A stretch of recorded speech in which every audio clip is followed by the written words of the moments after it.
نحمده ونصلي على رسوله الكريم أما بعد أعوذ بالله من الشيطان الرجيم بسم الله الرحمن الرحيم قالت الأعراب آمنا قل لم تؤمنوا ولكن قولوا أسلمنا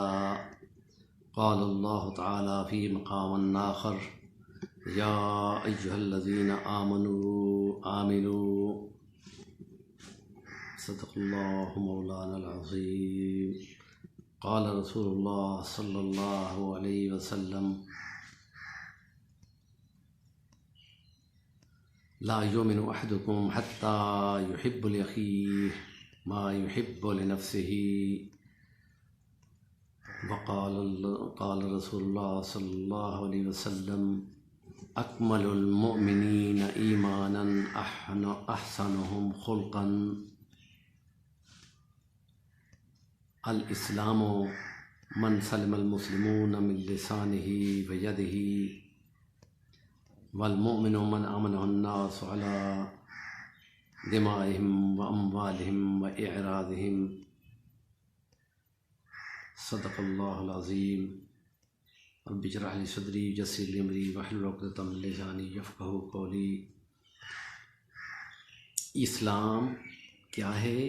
ایمان کیا ہے، اسلام کیا ہے، احسان کیا ہے؟ ان آیات کریمہ اور اس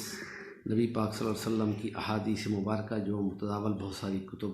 احادیث میں مذکور ہیں، ان کے حوالے سے مختصر سی بات کرنا ہے اس کی ویڈیو کے پیغام میں کہ تبلیغ جو ہے وہ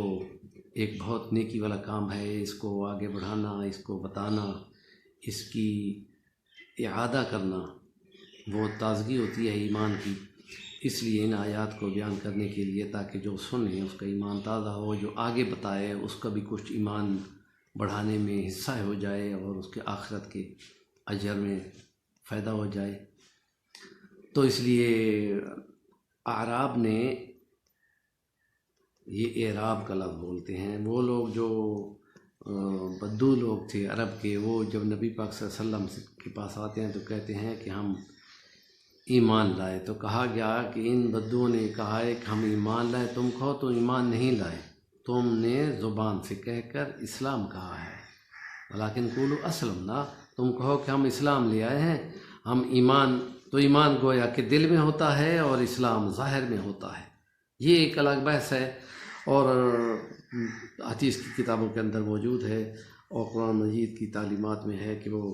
الایمان جدید و ینقص، اس کی بحث کسی وقت اور کریں گے۔ آج اس مختصر کے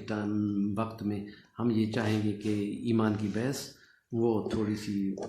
بیان کر دی جائے۔ تو نبی پاک صلی اللہ علیہ وسلم کے آخری دن ہیں، ان میں نبی پاک صلی اللہ علیہ وسلم اصحاب پاک کے ساتھ مدینہ میں بیٹھے ہوئے تھے، تو ایک شخص آیا جس کے بال بڑے صاف تھے، کپڑے بڑے اجلے تھے، اور سیدھا آیا اور وہ گھٹنے ٹیک کر بیٹھ کر،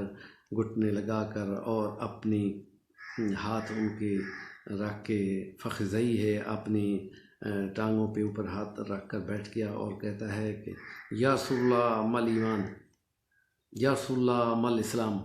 یا رسول اللہ مل احسان۔ نبی پاک صلی اللہ علیہ وسلم نے ان کو اس کا جواب دیا، تو اس نے کہا مل ایمان، تو آپ نے فرمایا کہ ایمان یہ ہے کہ تو اللہ پر ایمان لا، اس کے صفات پہ ایمان لا، اس کے رسولوں پہ ایمان لا، اس کے فرشتوں پر ایمان لا، اس کی تقدیر پر ایمان لا، اور اس کے آخرت کے دن پہ ایمان لا۔ تو اس کے لیے الفاظ کیا ہیں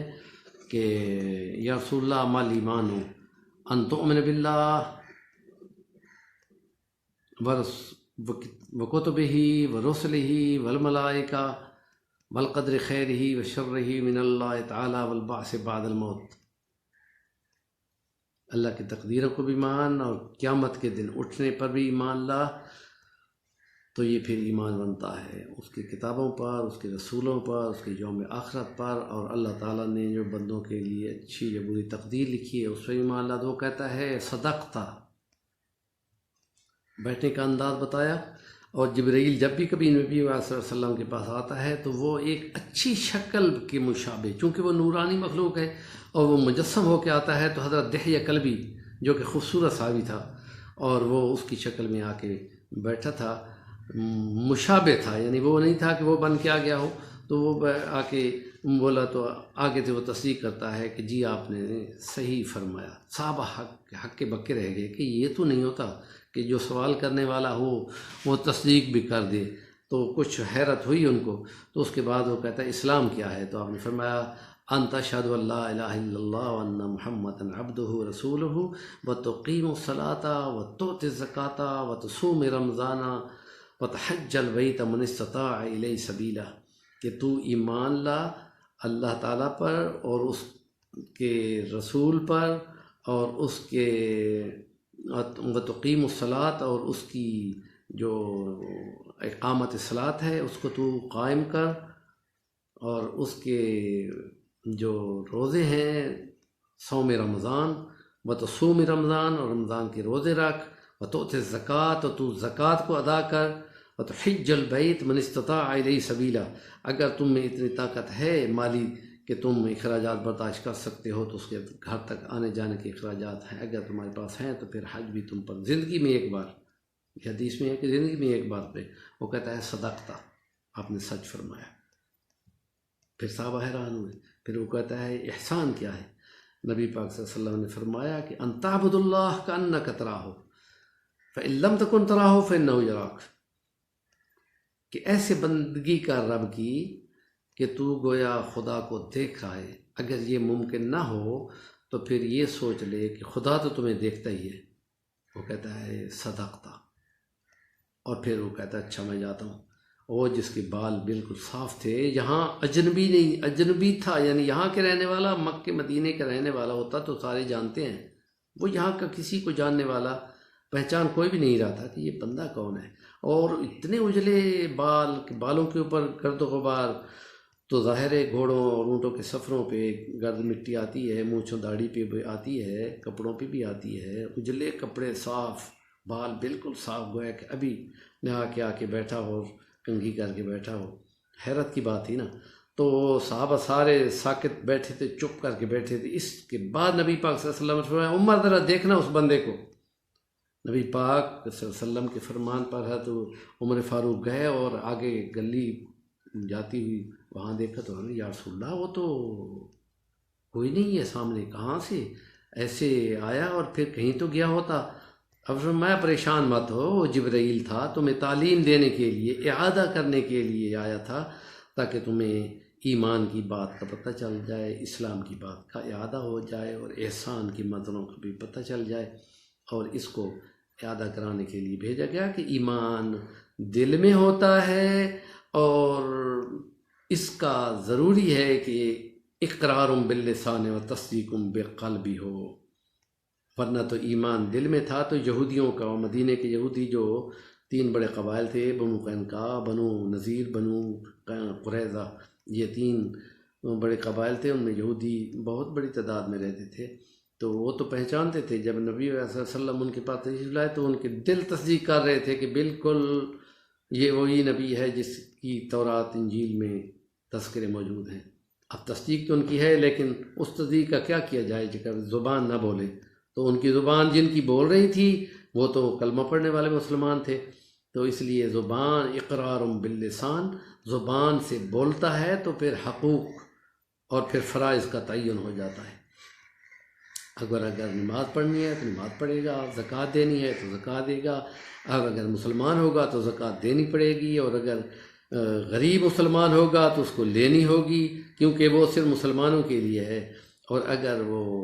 مسلمان نہیں ہوگا تو پھر اس کو ایک دوسری مد میں سے، اس میں سے پیمنٹ گورنمنٹ کرتی ہے، اسلامی حکومت کرتی ہے، اور پھر ان کی حفاظت کا ذمہ بھی ہوتا ہے، اس کا ایک الگ اس پہ ٹیکس ہوتا ہے، وہ لیا جاتا ہے۔ تو اس حساب سے زبان کا اظہار ضروری ہے، دل کی تصدیق وہ دل میں ہوگی تو اسلام بنے گا، جب اسلام بنے گا تو وہ کلمہ بولے گا، اور کلمہ شہادت اور تصدیق ہوگی کہ ہم مسلمان ہیں، اور پھر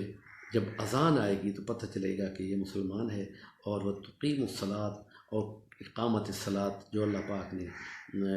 5 وقت نماز فرض کی ہے وہ کے لیے اٹھے گا اور نماز قائم کرے گا، اور ہفتے میں 1 دن ظہر کی نماز کے برابر جو جمعے کی نماز ہے، اور اس کے لیے کیا گیا ہے کہ جب تمہیں جمعے کے لیے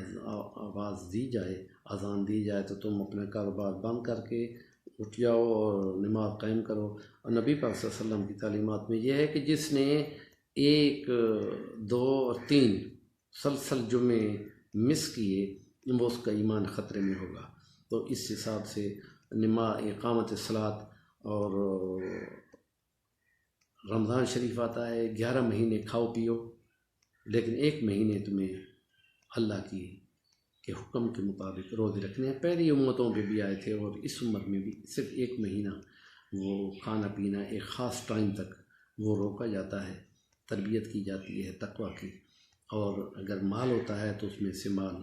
پورا حولان حول اس کو کہتے ہیں، پورا سال گزر جائے اور مال کی خاص مقدار موجود ہو تو اس مال میں سے تھوڑا سا حصہ وہ لیا جاتا ہے۔ اسلامی حکومت ہوتی ہے تو وہ لیتی ہے، اور ایمان کا اپنا بندے کا تر و تازہ ہوتا ہے تو وہ خود نکال کے غریبوں کے ہاتھ پہ رکھتا ہے۔ تو اس کے لیے شرط نہیں ہے کہ ان کو بتایا جائے کہ لو جی تمہاری زکوٰۃ آ گئی، بلکہ کہو کہ تؤخذ من اغنیائہم وترد الی فقرائہم، امیروں سے لیا جاتا ہے، مالداروں سے لیا جاتا ہے، اور غریبوں میں کو ادا کیا جاتا ہے۔ جب اس کو دو تو کہو کہ اللہ فرماتا ہے نا، ان کے مالوں میں ان کا حصہ ہے، فی اموالہم حق معلوم للسائل والمحروم، تو یہ تو ان کا اللہ نے حصہ رکھ دیا ہے۔ تو اس لیے نبی پاک صلی اللہ علیہ وسلم نے فرمایا ہے کہ جو زکوٰۃ تم ادا کرو گے تو مالوں کی حفاظت ہوگی۔ تو یہ فرمایا کہ مالوں کی زکوٰۃ ادا کر کے اپنے مالوں کی حفاظت کی